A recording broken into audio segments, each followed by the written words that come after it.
All right, welcome. We're about to dive into a battle you might not even know exists. And this conflict, it isn't happening on some faraway battlefield. It's happening inside the very cells that make you, well, you. So just think about this for a second. Imagine the one system in your body whose entire job, its only job, is to protect you, suddenly decides you're the enemy. I mean, what would that even feel like? And that line, that's not from a movie. That is a real description of what happens when this internal battlefield just erupts. It's like every alarm in your body is screaming at once, and the firefighter is the one holding the flamethrower. So let's unpack this absolutely terrifying idea of an enemy that knows every single one of your secrets. Because, it's part of you. Yeah, this is the heart of what we're talking about today.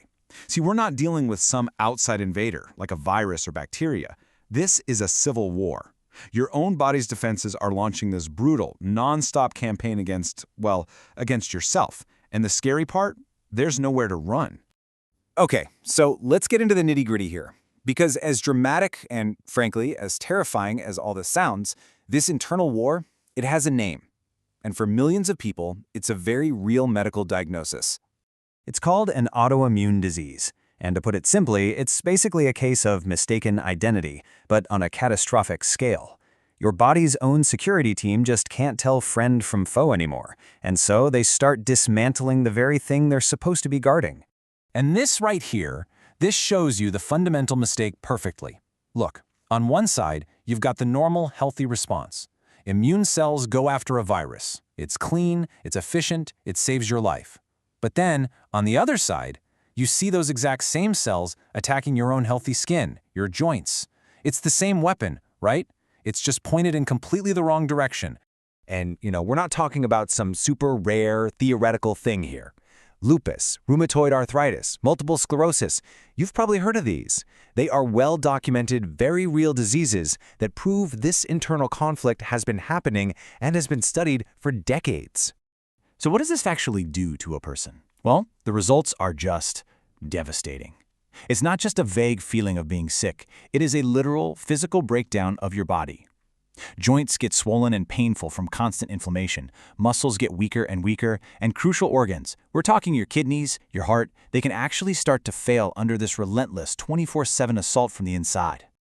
Okay, so a slow, grinding civil war is one thing. But what happens when the immune system just decides to go nuclear? What happens when it launches an all-out, scorched earth attack? This is called a cytokine storm, and it is exactly as intense as it sounds. Basically, the immune system smashes the panic button and then never lets go. So instead of a precise, targeted attack, it unleashes this massive, uncontrolled flood of inflammatory signals. And these signals don't just fight an enemy, they end up destroying the entire battlefield, which, of course, is your body. And here's how it happens. This breaks down that chain reaction perfectly. It usually kicks off with some kind of trigger, maybe a common virus. But then, the response is just completely insane. It's totally out of proportion. The whole system panics, floods the body with these things called cytokines, and that flood leads directly to widespread, catastrophic organ damage. It's just a deadly domino effect. And again, this isn't just a theory. We've all seen this happen very recently. Remember during the COVID-19 pandemic?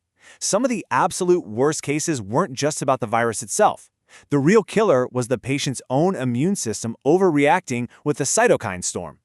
It was the body's response that ended up destroying their lungs in a desperate attempt to fight off the infection. Which of course leads us to the biggest, most mind-boggling question of all. Why? I mean, really, why would this system, a system perfected over millions of years of evolution, make such a fundamental, catastrophic mistake? Well, the truth is, science doesn't have one neat, single answer. Not yet, anyway. But we do have some really strong leading theories. For some people, it might be a genetic thing. They're just predisposed to it. For others, maybe a past infection scrambled the immune system's memory banks. And there's this growing mountain of evidence that environmental triggers, things like toxins or even just severe prolonged stress, can be that final straw that flips the switch. And to try and make sense of it, researchers often use a couple of metaphors, which you see here. Is it a case of friendly fire, a highly trained army that just makes a tragic mistake in the fog of war? Or is it more like being misled by mimicry, where an outside attacker looks so much like your own cells that your immune system gets confused and just starts attacking everything that looks similar. But then you get into the really fascinating, more out there ideas. Could this just be an evolutionary glitch? Some kind of ancient survival program that was super useful for our ancestors, but in our clean, modern world, it's just totally misfiring? Or what about the mind-body connection? We all know that severe stress is bad for us, but could it be a powerful enough trigger to actually convince our immune system to turn on itself? I mean, are there pathways and connections there that we just don't even understand yet? The mystery is definitely still there.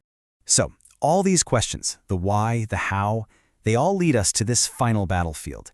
This is the point where all the theories and mysteries meet the stark physical reality of the body and the truly unsettling truth of what it takes to survive a war against yourself.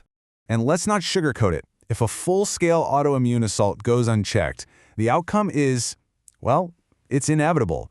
The damage just keeps escalating, organ after organ starts to fail, and the very system that evolved to keep you alive becomes the very thing that kills you. And this right here, this perfectly captures the impossible, gut-wrenching choice that doctors and patients have to make. Option A, you suppress the attack with powerful drugs, but that basically turns off your entire immune system, leaving you vulnerable to every single germ out there. Or option B, you keep your shield up, but you know that the shield itself is what's destroying you from the inside. I mean, what do? There's just no good answer. And that brings us to a really profound and honestly pretty unsettling final thought.